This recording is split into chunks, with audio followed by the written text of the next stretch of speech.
Bom, vamos lá? Vamos lá, meu caro. Deixa eu aqui até colocar. Bom, deixa eu pegar aqui o exemplo. Estava aqui comigo. Olá, pessoal. Então, nós vamos hoje falar um pouco sobre essa obra aqui, Esquizofrenias, que é uma antologia organizada pelo Ulisses Brandão, doutor Ulisses. E, então, vamos falar um pouco sobre essa obra. Eu reuni algumas perguntas aqui, mas eu já quero dizer assim que é uma com vozes bem dissonantes, né? Ainda que pela dinâmica do projeto, elas acabam se alinhando, né, de forma até catártica, dentro da temática dos transtornos mentais, né? E a minha primeira pergunta, assim, a primeira, segunda pergunta é a seguinte: como é que surgiu a ideia dessa coletânea de contos, né, de textos reunidos, reunindo assim, vários autores sobre a temática de transtornos mentais? Como surgiu essa ideia? E como se baseou a todo o critério, né, para esse projeto?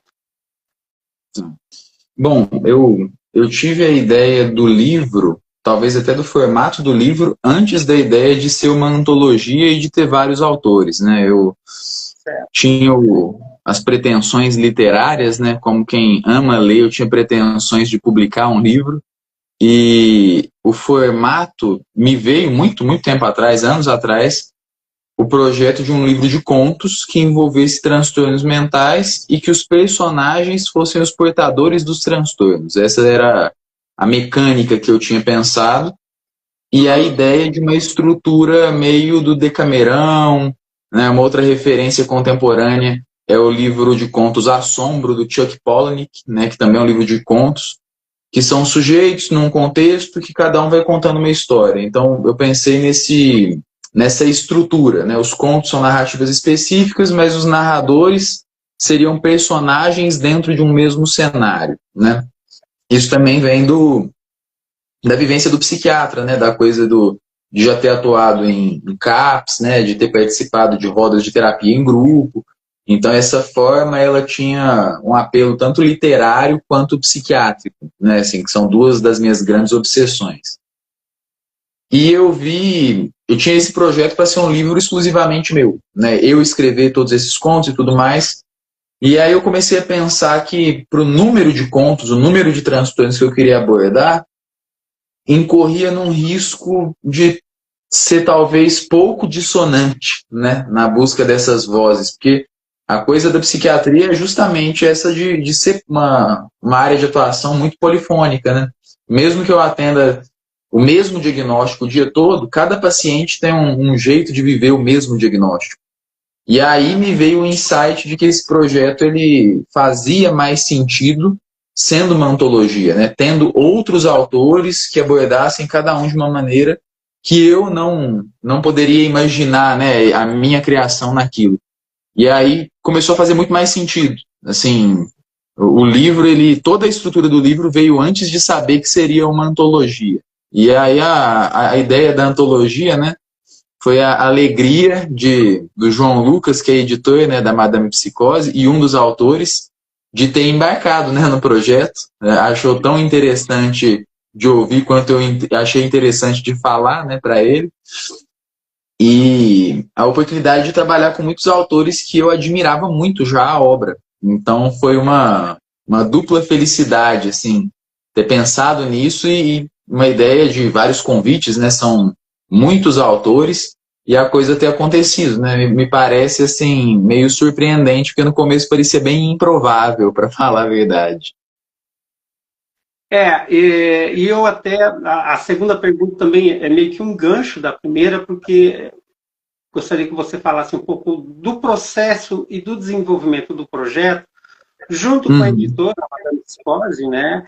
Como é que uhum, você, o João Lucas, que é o editor, conseguiram alinhar todos esses escritores em um projeto tão único, tão diferenciado, né? E dentro desses critérios que você colocou para o projeto. Teve, assim, uma boa lista de desafios nessa história toda, porque quando eu falei com o João Lucas, né, que eu tinha a ideia desse livro, e aí já levei para ele como a ideia de uma antologia, o convite a vários autores, um dos desafios era o de que os contos precisavam ser originais. Então, os contos, eles tinham uma dinâmica de encomenda e um alinhamento baseado no que eu ou o João a gente conhecia da obra, né, literária desses autores, as encomendas de diagnósticos que dialogassem com o estilo dos autores. Então a gente fez uma lista só dos diagnósticos, né? Essa lista eu que fiz, que eram os que eu achava assim, tinham um caráter mais até desafiador, né? Porque os diagnósticos eles não são ditos, né, nos contos. Esse é um plus assim, do livro-jogo, né? Que é uma grande obsessão minha também. E aí a gente montou em conjunto a lista dos autores que poderiam dialogar com isso. E aí o convite ele veio, né, não tem um termo mais, um eufemismo eficiente, veio da cara de pau. De chegar para os autores, né, alguns a gente já tinha um contato legal, ou eu tinha um contato, ou o João, e chegar com a ideia, né, meio estranha mesmo. Então, assim, a gente queria chamar para fazer parte de uma antologia que você precisa escrever um conto sobre todas essas condições aqui. As condições eram de que precisava ser em primeira pessoa, né, porque os narradores eles se encontram no mesmo cenário, né, não é dito aonde eles estão, mas eles estão, quando cada conto começa, é o portador de um transtorno falando para os seus pares ali, né. Então todas as narrativas tinham que ser em primeira pessoa. Todas elas tinham que o narrador ser o personagem, né, principal, portador do transtorno. Não era obrigatório, mas era sugerido de que o transtorno, a psicopatologia, influenciasse na linguagem. Então, os estilos, né, a forma, tem muitas disparidades dentro disso. E que tivesse essa dinâmica de estarem no mesmo local, né, e que não fosse dito. Então, não tem muito aquela coisa, por exemplo, oi, eu sou fulano, meu diagnóstico é tal, eu vou te contar a minha história. Não é isso, né? Alguns nem entendem que são portadores de algo. Então, tem essa coisa secreta, e uma coisa que eu acho interessante na dinâmica do segredo é o fato de que os autores tiveram que, além de confeccionar um conto do zero, que já é bem trabalhoso, tiveram que ter um trabalho de pesquisa, por ter que existir uma verossimilhança, né? Então eu fazia uma espécie de leitura crítica, né? Quase que uma interconsulta, né, dos contos. Então, às vezes, o conto está muito bom, só que não tem nada a ver, assim, com o diagnóstico proposto. Ou até aqui tem, mas daqui para frente foi muito fora, tal. Vamos voltar, né? Era exigida uma verossimilhança e por isso exigida uma pesquisa, né? Mas eu acho que é um exercício conjunto bem interessante, né? Pelo menos. Pode falar. Pode falar. Não, é só que esse exercício, o que eu achei legal é que os autores, porque assim, são tantas exigências, né? Que você fica numa de, putz, a pessoa vai acabar ficando grilada, né? Pô, você já me convidou, já cedi a esse convite, eu tenho que passar por tudo isso aqui, sabe? Mas no final das contas foi muito legal que foi bem frequente a troca de mensagens, WhatsApp ou e-mail com os autores, tipo, olha, eu vi esse filme sobre isso, não sei o quê, olha, eu li esse artigo científico, aqui, eu tive uma vivência de um familiar. Então, o engajamento dos autores foi assim, que era um grande receio, né, do projeto, acabou sendo surpreendente. Eu vi eles mergulhando de cabeça na coisa, assim, sabe, foi bem legal. Ah, que bacana. E até assim, essa escolha de cada transtorno para cada autor foi meio que assim, aleatória, assim, tipo, para esse autor aqui eu vou sugerir isso ou não. Como é que surgiu, como é que foi essa escolha para cada determinado autor, um determinado transtorno e aí trabalhar em cima desse diagnóstico, né, no texto. É até interessante, porque assim, os autores, pelo menos eu ou o João, e a maioria, eu e o João, conhecíamos as obras. Né? Então a gente conhecia assim, a questão de estilo. Às vezes um autor que eu ainda não conhecia, o João me mandava algo para eu, assim, ter um parâmetro, né, do estilo mesmo, da forma. Então, conforme, dentro de uma lista bem grande, né, assim, são 17 contos, mas a lista de diagnósticos potenciais eram mais de 20, né, que eu tinha separado, assim, que poderiam ser bem trabalhados com recurso literário. E aí, os que eu já conhecia e que eu apreciava a obra deles, eu já pensei em diagnósticos, assim, de uma forma imediata. Então, eu não chegava muito num leilão diagnóstico, sabe? Eu chegava com a proposta e falava assim, e para você que eu li isso, aquilo, outro e mais não sei o que, eu pensei nesse diagnóstico aqui. Claro que ficava numa coisa assim, você se sente confortável, você acha que é interessante, tudo mais, mas eu não chegava com uma lista de potenciais diagnósticos, eu chegava com um diagnóstico que eu já tinha entendido que encaixaria muito bem. E diagnósticos muito raros, alguns extremamente raros. E aí os autores eram muito interessantes que eles, nossa, eu nunca ouvi falar disso, mas é minha cara escrever sobre isso aqui.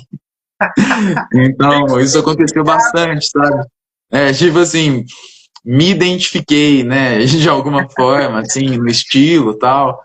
Então, foi muito legal ver que estava fazendo sentido, né, já na construção, ali no preâmbulo da construção da coisa, que existia uma coerência, né, dentro desse projeto. Tá. E, assim, na sua opinião, Ulisses, você, assim, como amante da literatura, como escritor iniciante, como médico psiquiatra, essa obra, Esquizofrenias, é uma obra subversiva? E como se dá essa subversão? Ela acontece na forma ou no conteúdo? E para finalizar, olha só, são acho que 3 perguntas numa só. O que seria literatura subversiva nos dias atuais? Nossa, vamos lá. Então vamos lá. Primeiro, Esquizofrenia é uma obra subversiva? Com certeza. Com certeza, Essa sim. subversão ela se dá na forma ou no conteúdo? Como é que acontece essa subversão na sua visão? Assim, para mim é uma obra subversiva em ambos. Eu acho que no conteúdo e na forma. O que é bem raro, né? É raro na literatura como um todo, é extremamente raro na literatura nacional contemporânea, né? E eu acho que dentro desse nicho é uma obra muito singular. Como eu sou, né? Vou te parafrasear, eu sou um amante da literatura e da psiquiatria, né? Então eu tô nos 2 pratos da balança que é o livro, né? E eu entendo que é uma obra subversiva em ambos os quesitos. Eu vejo que ela é interessante e desafiadora aos psicólogos e aos psiquiatras, como um exercício diagnóstico e um parâmetro que pode, às vezes, ser incomum ao profissional de um outro olhar que não o técnico científico a essas questões, né? Então, existe essa subversão. O psiquiatra ele lê sobre a psiquiatria, mas ele não metaboliza na veia da arte, né? É outra coisa. Então, eu acho que é um desafio saboroso, mas um grande desafio aos amantes da saúde mental, de uma forma geral. E do ponto de vista da literatura, eu acho que é também muito subversivo, porque já começa com o fato de ser uma antologia de contos sob encomenda. Isso não, eu não conheço algum livro que tenha sido feito assim. Não conheço mesmo. E os autores, eles têm estilos muito distintos, né? Então, quando o folhear o próprio livro, né, para quem tiver o livro em mãos, antes de ler, o simples fato de folhear, você percebe que cada página, né, a diagramação, o exercício formal, a questão de tipografia, ela é radicalmente alterada ao longo dos contos. E a questão não só do trabalho de linguagem, mas do próprio tom das narrativas. Então, você sai de um conto cômico para um conto de horror, no próximo conto é algo dramático, trágico, e essa questão da polifonia formal, estética, estilística, temática, também eu acho que é uma coisa que é subversiva dentro do universo dos contos ou das antologias, que geralmente tem um fio condutor em algum desses sentidos, né? Ah, é uma antologia de terror. Então os estilos mudam, mas o tom é semelhante, né? Então nessa, assim, é uma espécie de loteria constante, né? A única coisa que você sabe sobre o próximo conto é que não tem como saber o que vai ser. A única certeza, a partir do momento que a pessoa entra no livro, é a incerteza. É garantia de que é incerto, né? Então, eu acho que é bem subversivo em todos os níveis. E, e propositadamente subversivo, né? Assim, as coisas que eu mais gosto na arte como um todo e na literatura em particular é a estranheza. A estranheza pode ser qualquer coisa. A estranheza pode ser formal, estética, temática. Então, eu tenho um carinho muito grande, que é um livro bem estranho, né? Com certeza. Tá. E para fechar, então, a pergunta, aí, na tua opinião, assim, é algo bem pessoal, até como leitor, o que seria literatura subversiva nos dias atuais? Bom, você disse que a questão da estranheza, se não a principal característica, está entre as principais, a questão da estranheza como subversão.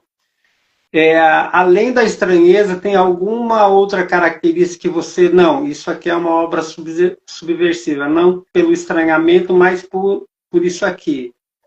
O que você poderia falar nesse sentido? Eu acho que a grande subversão, assim, de uma forma geral, e o que seria, né, a literatura subversiva hoje, e é até triste, né, falar isso, mas é subversivo aquilo que não paga um pedágio ideológico, né? Sim. Nas artes isso é chamativo, na literatura isso é gritante. Então, é um livro que a gente consegue, e os autores, né, cada um tem o seu viés, teve as suas escolhas, e eles evidenciam isso, né, as suas impressões, as suas visões de mundo, e isso é uma coisa muito boa. Eu vejo assim, a literatura nacional contemporânea, eu vou fazer um recorte, né, o mainstream, publicado pelas grandes editoras, sim, é o banquete do clichê, né? No final das contas, assim, a literatura nacional contemporânea, ela é sobre um viés político, né? Sempre tem o grande novo livro sobre ditadura militar e ou pobreza e ou algum outro pedágio ideológico, né? Sempre o novo gênio da mesma coisa, né? Assim, tudo bem, cada um realmente publica o que quer, né? Eu publiquei exatamente o que eu queria, né? Então eu não sou contra isso, mas eu acho que a subversão é não estar tão preocupado com isso, né? A produção literária não vou nem falar a produção, mas a indústria da publicação, ela está muito voltada para isso, né? Um discurso ideológico repetitivo. Aqui, né, você vai encontrar discursos totalmente dissonantes. Os autores, eles discordam entre si, porque é assim que é, né? Parece que a literatura tenta convencer a gente hoje em dia de que não, né? Todos os livros são sobre a mesma coisa. Isso vai contra toda essa ideia de uma literatura do acolhimento, né? De agradar essa literatura politicamente correta. Então, assim, um didatismo, né? O meu livro vai te ensinar o que você tem que pensar sobre isso aqui. Ou pode falar sobre isso aqui melhor não, tipo, né? E eu acho bem subversivo por isso. Legal. E, assim, a escolha de usar as narrativas todas, trabalhar em primeira pessoa, isso sempre esteve desde o início, antes de começar a se tornar, de fato, um projeto mais concreto, mais palpável. E por que a escolha da primeira pessoa? Assim, eu penso que seria por conta de tratar o livro, o texto todo como uma exposição diante de um para mostrar um diagnóstico, acho que seria mais confessional, como se o autor se colocasse de fato no lugar do indivíduo com esse determinado transtorno, mas como que foi isso mesmo? A impressão minha está errada, como é que é isso? Porque O grande critério foi esse. O grande critério da primeira pessoa foi a questão de um tom confessional. E eu acho que buscava muito, né, nessa dinâmica do tom confessional um desafio estilístico grande. Porque escrever como alguém que observa um outro que tem um sofrimento não é um mesmo exercício assim criativo de você ter ali a criação, a sua voz é a voz de quem sofre, né? E pela dinâmica dessa coisa de uma roda de conversa, de uma terapia em grupo, porque tem a questão da primeira pessoa como algo que é obrigatório à saúde mental. Eu vou até colocar obrigatório à saúde, mas principalmente à saúde mental, né? Enquanto eu estou clinicando, eu sou o leitor de uma narrativa em primeira pessoa. Todo paciente é o protagonista, personagem da sua narrativa. Sempre. Sempre. Então, assim, e dentro dessa voz, esse protagonismo, ele pode se colocar como o algoz, né, de uma história, ele pode se colocar como a vítima de uma história, ele pode se colocar em qualquer posição, porque ele é o narrador personagem. Então, para mim fazia muito sentido essa coisa do narrador que não é confiável, né? E isso não num sentido pejorativo, mas num sentido realista, né? A literatura, pelo menos nos últimos séculos, não faz sentido um narrador onisciente, né? É muito estranho pensar nisso, né? Isso já foi quebrado. Todo narrador ele não é confiável, né? Sempre. Então, são tantos narradores que não são confiáveis e não têm esse parâmetro, né, dentro da antologia, que aí era um recurso formal assim inescapável. Teve um conto, né, que é um dos contos que o recurso da primeira pessoa se torna mais importante pela linguagem do personagem, e que o autor, quando foi convidado, ele ficou tão empolgado com o projeto que ele não se atentou que a narrativa precisava ser em primeira pessoa. E ele escreveu o conto todo em terceira pessoa. E aí ele mandou o conto muito rápido mesmo, assim. Entre o convite dele e ele mandar a primeira versão do conto, se deu em menos de uma semana, né? E aí eu falei assim, nossa, essa história é sensacional. Só que não pode ser isso. Assim, não pode ser desse jeito. E aí a gente falou assim, pô, cara, mas... E a questão da primeira pessoa? E ele, que primeira pessoa? Eu falei assim, aqui, ó, né? Tá aqui na mensagem e tal. E ele, putz, nem vi. Aí a reconstrução da narrativa foi extremamente trabalhosa, né? Porque a gente queria aquela história, ele também queria aquela história. Tem que ver aquilo no formato da primeira pessoa. Isso. Era um personagem que via um sujeito passando por aquele mundo de coisa, não sei o que lá, e aí tinha que virar aquele sujeito passando. E na hora que ele fez esse exercício, o conto que era bom, assim, o crescimento foi exponencial, o conto ficou sensacional. É um dos contos mais elogiados da antologia, né, que é o do Pedro Luca, né, na Alameda. A primeira versão era em terceira pessoa, e ele tem um recurso, até abrir aqui, Alameda, o conto. O recurso formal, né, que vai desde de questões ortográficas propositais, tem total relação com o que é o narrador daquilo. Então, tudo isso é um trabalho de reescrita, né? Aí você olha assim, putz, que conto esquisitíssimo, né? E ele não era tão estranho assim. E cresceu muito o conto. Mas, enfim, só um exemplo aí, né? Segredos dos bastidores. E é um dos contos favoritos, assim, figurou na imensa maioria dos top 5 aí dos leitores até agora. Bacana. E assim, um dos sintomas da nossa contemporaneidade, um dos sintomas, assim, uma coisa que está muito atual, é uma espécie de romantização dos transtornos mentais, ao menos de certos tipos de transtornos, né? Que podemos pegar aí do autismo, ao TDAH, então parece que todo mundo, tipo, eu tenho isso, eu tenho uma parcela disso, e assim por diante. Mas ninguém romantiza outros transtornos. Eu nunca vi ninguém romantizando uma síndrome de Tourette, por exemplo. Mas tem aqueles transtornos que é meio que escolhidos e é romantizado isso aí. Como você vê isso como médico, como clínico, e a que ponto isso pode ter alguma influência? Se essa influência ela tem ela veio de redes sociais, ela veio de uma crescente dentro mesmo da psiquiatria, de tudo que está sendo apresentado hoje, né? Por exemplo, hoje se sabe muito mais, houve um crescimento exponencial sobre o autismo, sobre o espectro autista, do que se tinha há 10 anos, 15 anos atrás, né? Então é algo recente, mas houve um lance exponencial. Então, Sim. essa romantização, na tua visão, como é que ela se dá e por que ela acontece? E como isso está sendo visto, como está sendo tratado? Tem assim, são vários tópicos, né, nesse debate.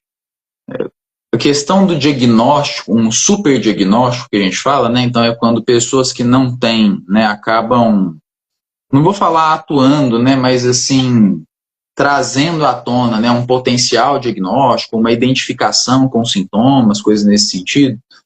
Isso tem total relação com o acesso à informação, e informação não é necessariamente informação correta, né? Então, assim, tem toda a informação que existe, devida ou indevida, ela está de fácil acesso para todo mundo.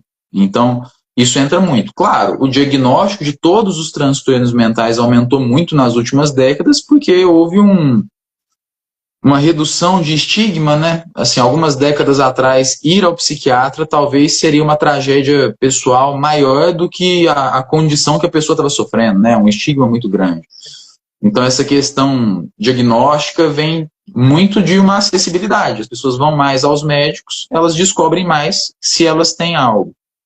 Mas, realmente, a questão da romantização, ela tem alguns vieses, assim, culturais, né? Culturais, judiciais, tem demandas que às vezes surgem na clínica de pessoas que tentam marcar atendimentos, mas já perguntam para a secretária, por exemplo, se naquela consulta eu faço tal laudo para conseguir uma redução daquele imposto, sabe? Assim, isso com a secretária, né? A triagem para assim, mas ele vai falar que eu tenho isso, né? Pô, não sei, né? Nem te vi, difícil prometer, né?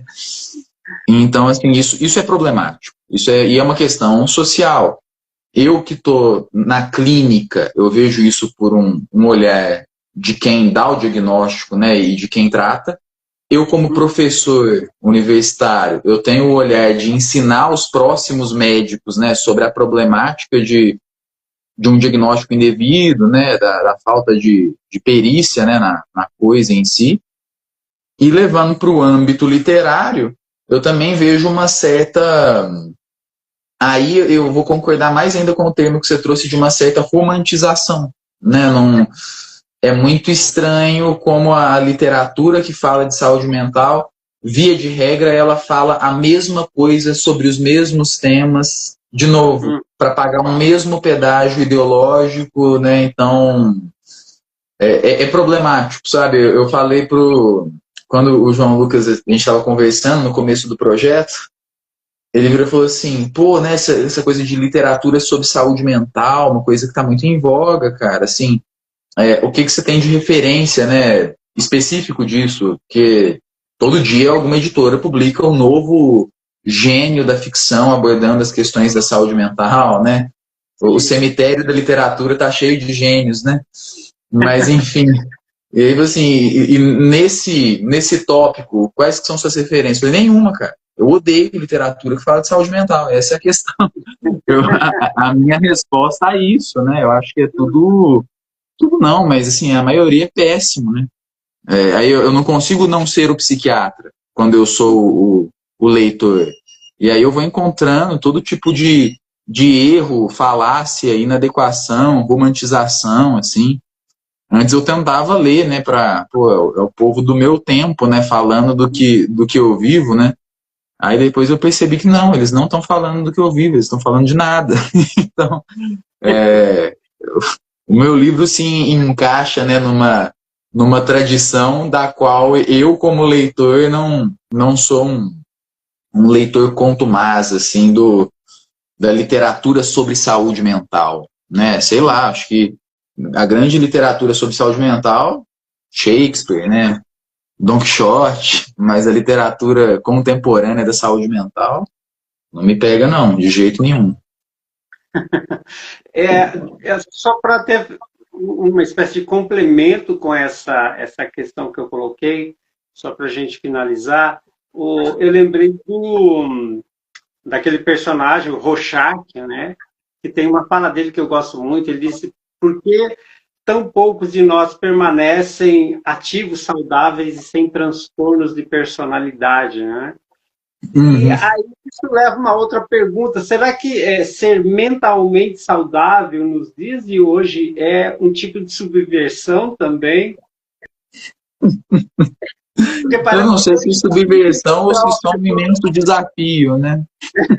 porque vai ser tão difícil hoje você encontrar uma pessoa que, não, eu sou mentalmente saudável, eu me considero, sabe, que não diga assim, eu estou com ansiedade, eu sofro com depressão, ou isso ou aquilo. Então, a pessoa ela Uhum. sempre tem que categorizar em alguma coisa, né?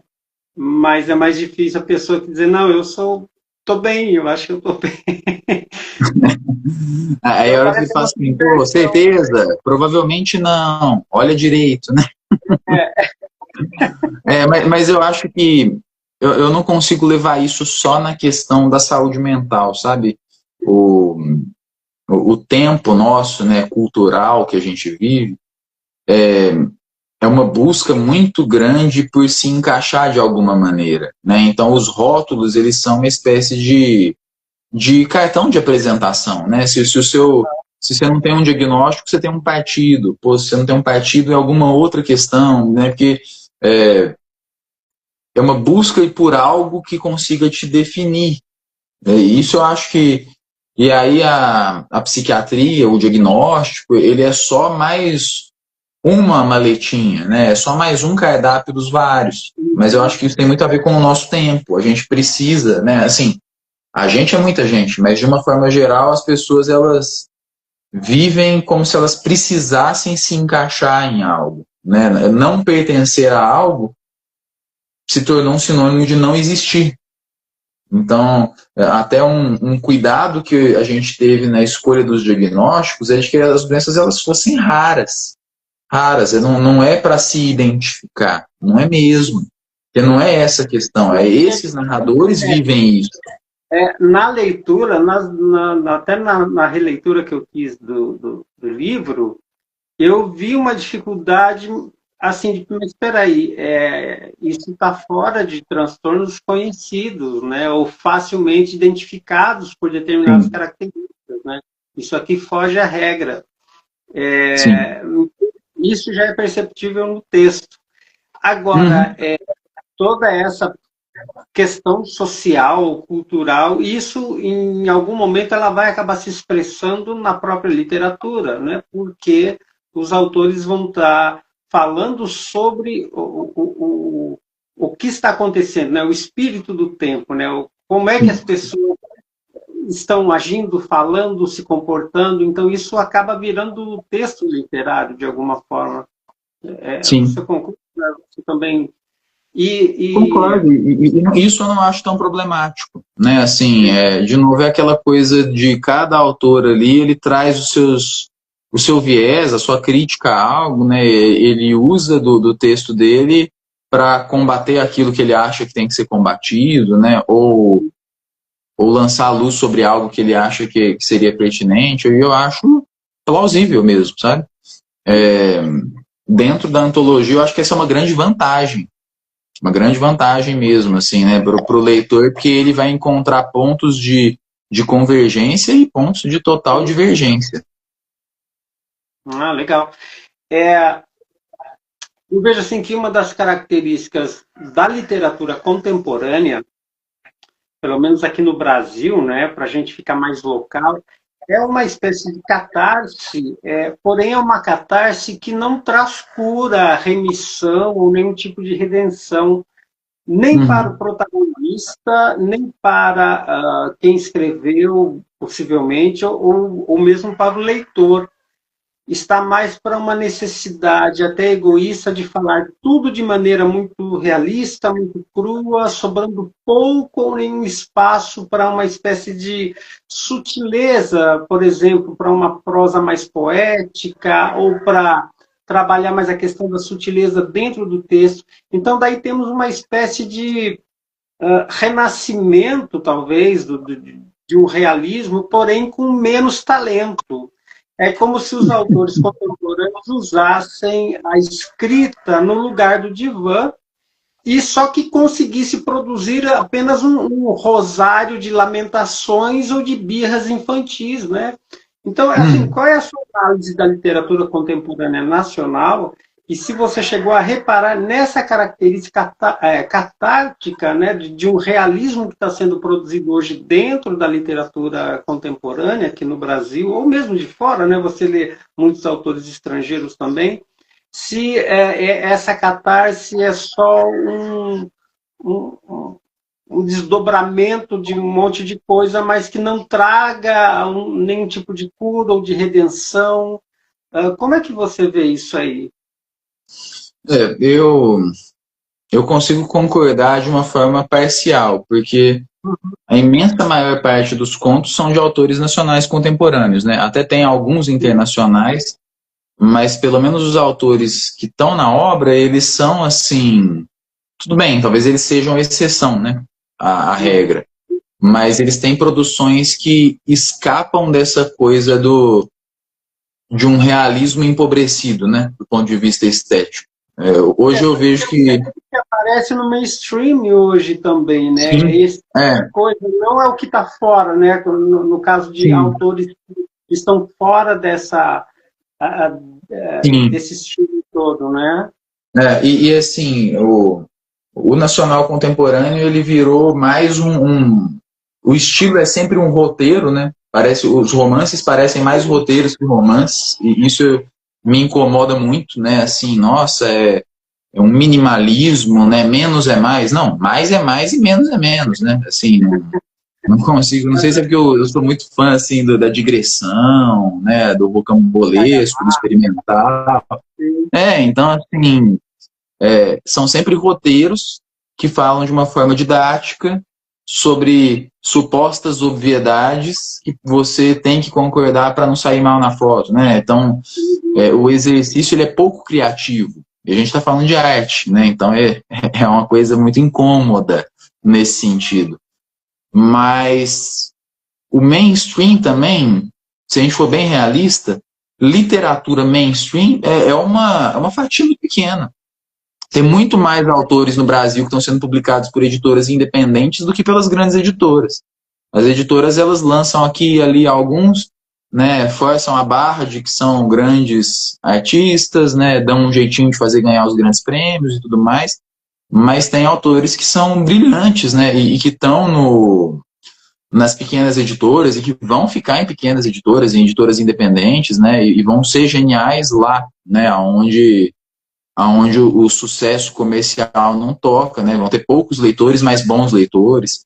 Então, eu nem consigo ter assim a segurança de falar, nossa, a maioria da literatura nacional é esse exercício pobre sobre um monte de bobagem, né? O que mais vende, sim, mas tem muita coisa boa.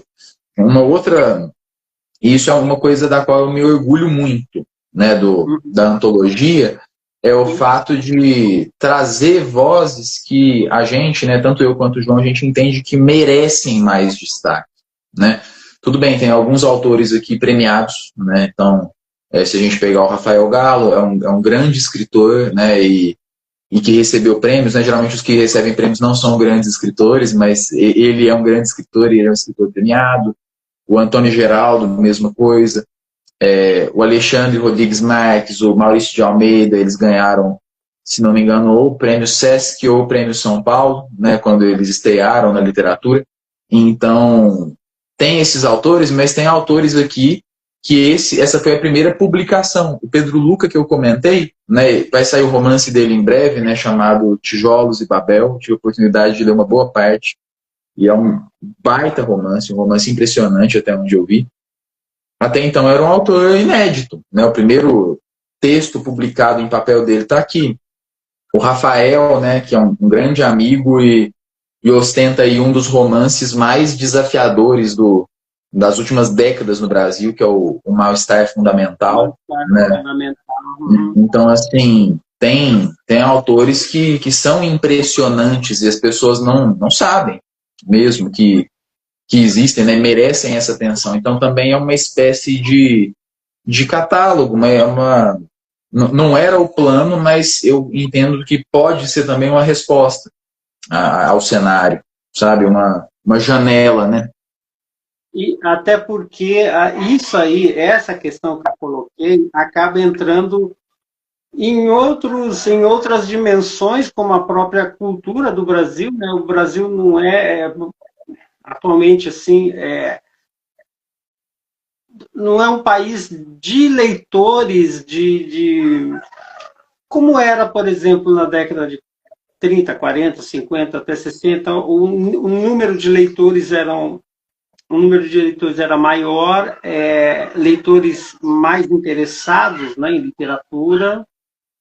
A compreensão hoje, a base da educação de compreender um bom texto hoje também é um desafio, né? Você encontra pessoas aí com uma formação que deveria, assim, por base, saber ler, interpretar um texto qualquer, e aí tem essa dificuldade.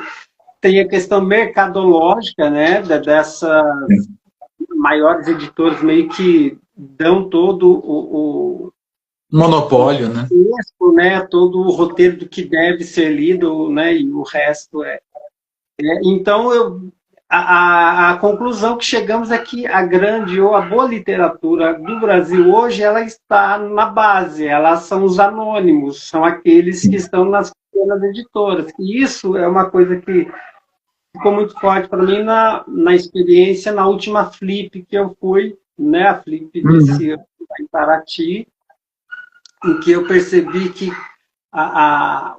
grandes autores interessantes, a grande literatura rica, criativa, potencialmente criativa, ela está nas pequenas editoras e não nas grandes, porque as grandes é sempre mais do mesmo, né? Então, acho que... ela precisa ser buscada, né? Entrando todas essas questões para isso tudo que a gente vive hoje. Agora, a Ana Minesi, ela é uma autora que abre o livro, né? Com o texto Colecionador de Biografias, e ela deixa algumas pistas, já que o próprio nome denuncia o propósito do livro, né? Da anamnese, dessa coleta de dados clínicos, né? Sobre os pacientes, né? Que no caso seriam os demais autores, aí se colocando como indivíduos com esses transtornos. E você deixa bem claro no prefácio o seguinte, você diz: a literatura não é o local da avaliação nem da cura. A literatura aqui é o sintoma.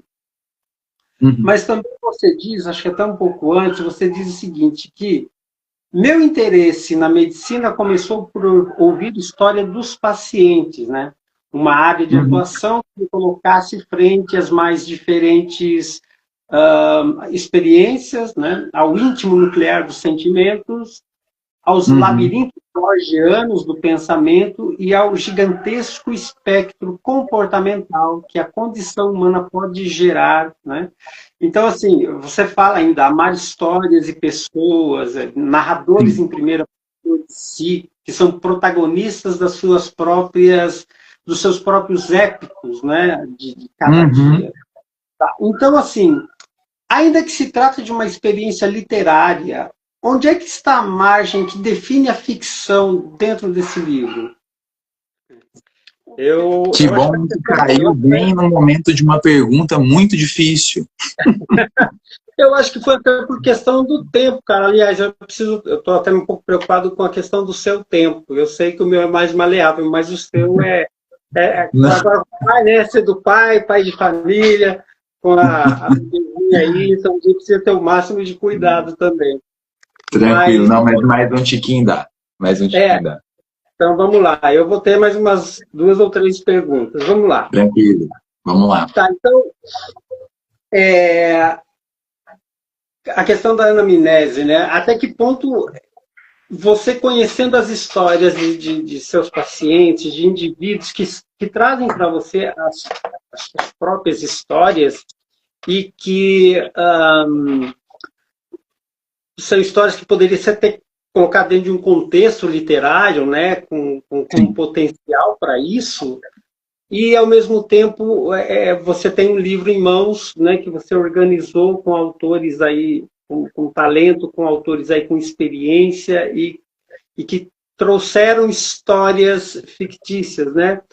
Mas aí eu fico assim, ainda que se trata de uma experiência literária, o teu livro, o Esquizofrenias, aonde é que está a margem que define a ficção de fato entre as histórias que você ouve no dia a dia, né, nos consultórios, e as histórias que estão aqui no livro? Ou dito de outra forma, se se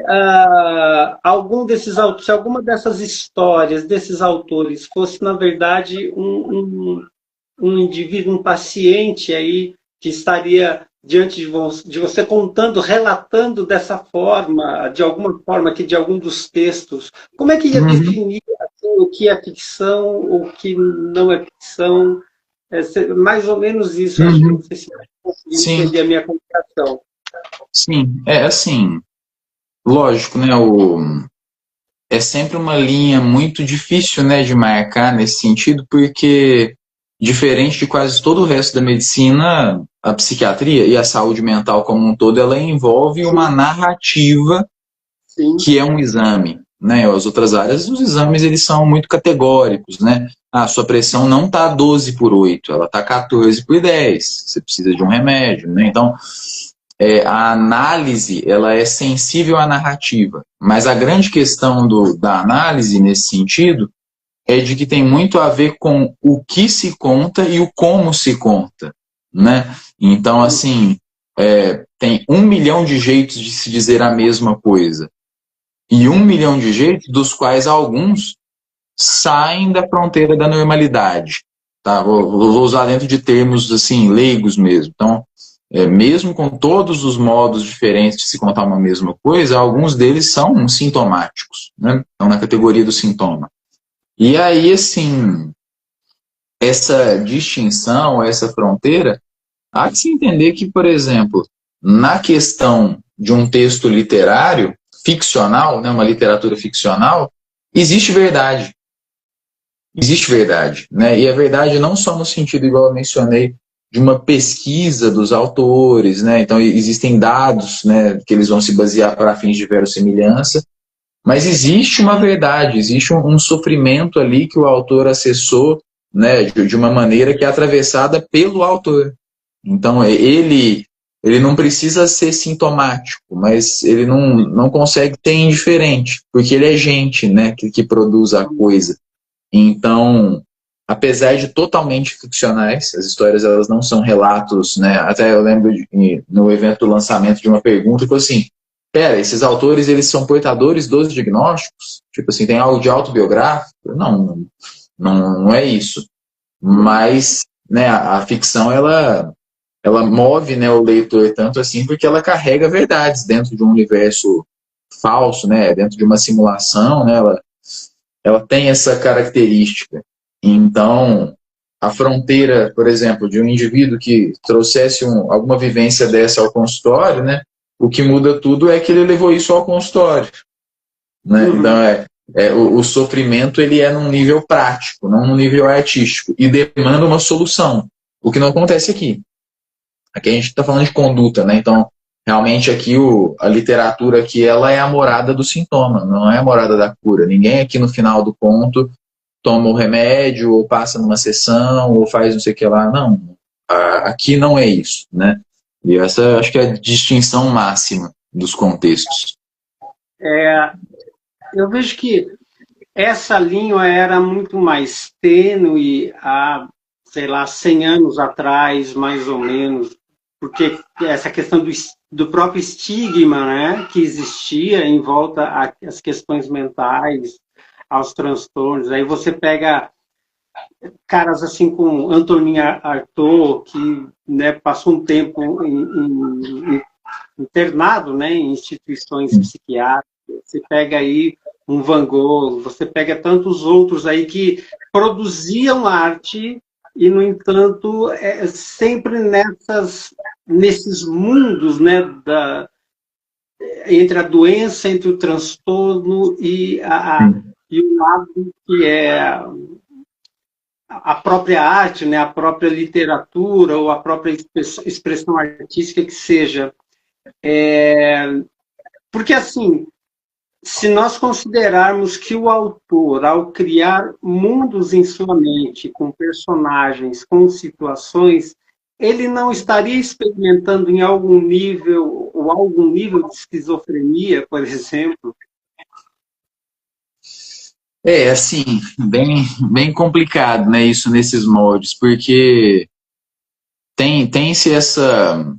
Quando eu vou falar de um conceito romântico e vindo do romantismo mesmo, né, do movimento romântico, dessa virada de chave do olhar sobre essas questões, né, da loucura, do delírio, né, como um acesso a alguma outra coisa, um caráter místico romântico, vamos colocar assim.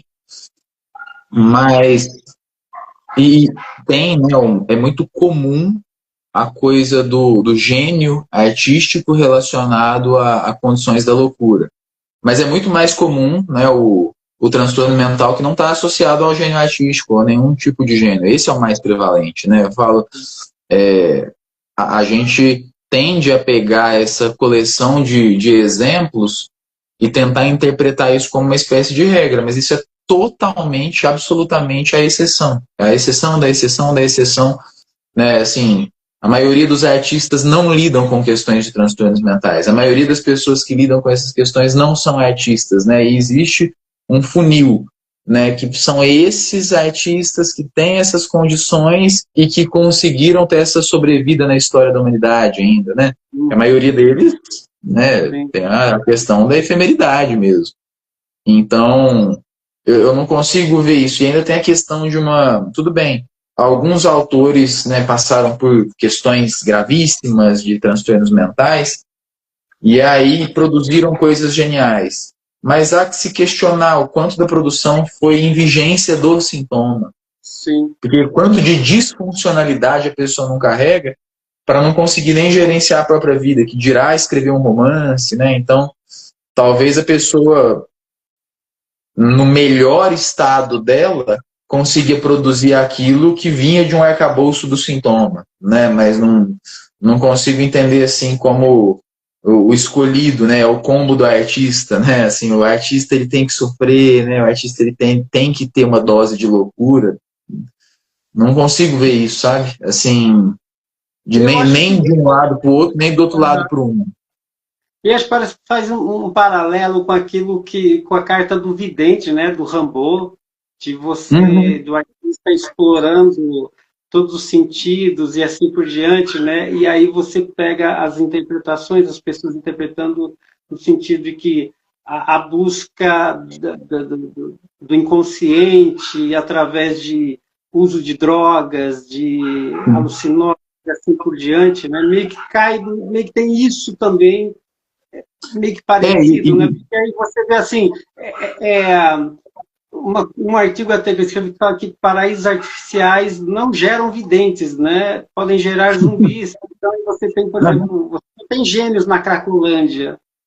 Então essa ideia muito romantizada e e que parece que muita gente ainda compra isso, né? Muita gente, tipo assim, autores, né? Novos autores ou escritores que ainda estão, que compram essa ideia, né? Eu preciso ter um junk de boutique para produzir o grande romance brasileiro. Fetichizada, né? Sim. Tipo, E é interessante você trazer junto o Rimbaud, né? Porque assim, não tem como ter uma exceção maior na história da literatura mundial do que ele, né? O sujeito que atingiu o ápice da produção literária antes de completar 18 anos e logo após isso se aposentou, assim. Isso é um incomum do incomum. É total fora de cena. Ele tirou assim, é incrível e acho que isso é pouco debatido, essa questão, no sentido de as pessoas, né? Pô, será que ele não fez nada? Por que ele teria que criar alguma coisa lá na África? Por que ele teria que continuar escrevendo? Não tem porquê, o propósito dele é esse. A vida na África foi outra, e outros propósitos dele. Então, ele estava na África, o que ele queria? Enriquecer, casar, ter filho e educar o filho dele. Pronto. E então parece que as pessoas não conseguem pegar esse Rimbaud da África e juntar com o Rimbaud, né, dos 18, dos 17 anos, né? Parece que são pessoas diferentes. Então parece que e parece que o próprio Rimbaud considerou que ele errou lá atrás, né? Nas concepções que ele tinha. E aí tem gente que hoje escuta o Rimbaud de 17 anos e fala, é isso, né? Esse é o cara. Tá? E esquece o lado, assim, maduro do Rimbaud, o Rimbaud maduro, o Rimbaud mais sábio, que está lá na África. Né? E é bem interessante isso. Bom, para a gente finalizar, o que você pode falar assim, de novos projetos, o que você espera daqui para frente, o que os seus leitores, a tua relação com os leitores do livro, e mais uma pergunta para finalizar, que estava aqui em mente, projetos, a sua relação com os leitores do livro, e o que você está lendo atualmente, assim, de escritores nacionais e internacionais que, tipo, te pega, fala assim, não, isso aqui é valioso. Tá, vamos lá. Com relação à relação com os leitores, né, vem sendo uma experiência muito positiva, né, tive muitos feedbacks com relação à antologia e de pessoas que são da área, né, acadêmicos da medicina, psicólogos, e também, né, amigos, literatos, familiares, e a experiência vem sendo muito positiva, né, leitores muito distintos, com impressões muito distintas, mas está sendo uma experiência muito agradável, né, o que me leva a mais pretensões literárias, né, assim, a ideia era publicar um livro, né, aí isso traz a inspiração da ideia de publicar outros, né, tem um projeto ainda bem, assim, embrionário de uma próxima antologia, tá? Que não tem relação com esquizofrenias, não tem relação com saúde mental, é outra coisa, mas está bem inicial, não posso dar nenhum detalhe assim, sobre isso, que eu realmente não sei se isso vai vingar. E acho que nunca falei isso em nenhum local público, né? Mas estou já há um tempo na escrita de um romance, né? Um romance meu, né? Esse não tem convidados, né? Sou eu comigo mesmo. Claro que tem leitores aí bem competentes que estão me ajudando no processo, mas sem data de publicação, sem pressa, né? A ideia é escrever o romance, né? Publicar é uma preocupação que eu ainda não tenho mesmo. Uma coisa bem lenta, assim, mas que está sendo muito interessante. E com relação a leituras atuais, assim, eu vou tentar trazer o contemporâneo, eu acho que vale, né? A gente está falando do meu livro, né? Nós somos do cenário contemporâneo, então acho que faz sentido. Eu li recentemente o Laszlo Krasznahorkai, né? O último vencedor do Nobel, o Satan Tango. Eu achei genial, sim. Tinha tempo que o Nobel não acertava, né? E dessa vez acertou. Então esse eu acho que vale. Eu li tem muito pouco tempo. venho acompanhando alguns autores nacionais contemporâneos, né? Não terminei de ler O Mal-Estar Fundamental e as suas quase 1.500 páginas, mas é uma leitura atual, né? Pretendo ter em mãos o Tijolos e Babel, do Pedro Luca também, tá para chegar.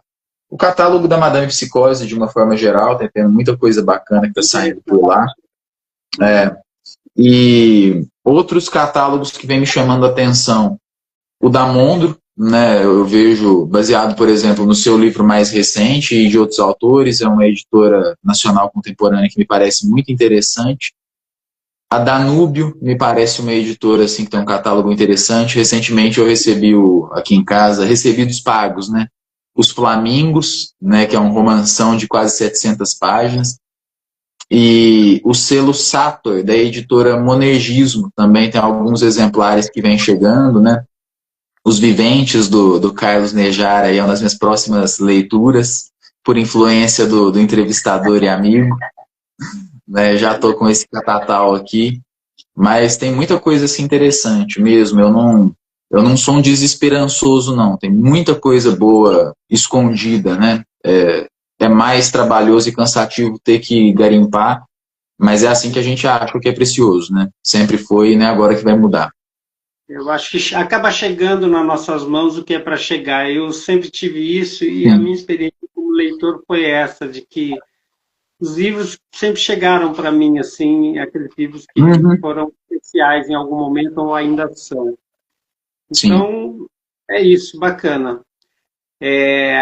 Gostaria de dizer mais alguma coisa, porque daí eu já vou me despedindo aqui de você também. Quero agradecer ao seu tempo, quero agradecer por você ter trazido à luz, né, essa obra aqui, que ela fala da qualidade da literatura contemporânea, como nós já dissemos, né, que estão ali nas pequenas editoras, nas editoras alternativas, como a Madame Psicose e tantas outras, né? Então, agradecer por ter trazido essa obra à lume, agradecer pelo seu tempo, pela amizade, por essa conversa que, para mim, foi bem esclarecedora, assim, trouxe alguns pontos bem importantes sobre a obra e sobre todo esse processo. Então, fica aqui meu agradecimento e um grande abraço também. Eu que agradeço, meu cara. Agradeço o espaço, a amizade, né? A gente se conheceu pelo seu canal e agora acho que é a segunda vez, né, que eu participo, então eu talvez seja um dos grandes participantes aí, né, da Biblioteca de Babel. Presença marcada ali, você já é da casa. Então agradeço, né, por ceder mais uma visita à casa, agradeço pelo papo, pela leitura e pela amizade, tá? E que a gente faça mais papos, né, como esse, dos próximos projetos, meus e seus. Sim, tá certo. Vamos fazer sim. É isso aí. Então, querido, um grande abraço e vamos passar para frente aí o nosso bate-papo aí. Valeu. Falou.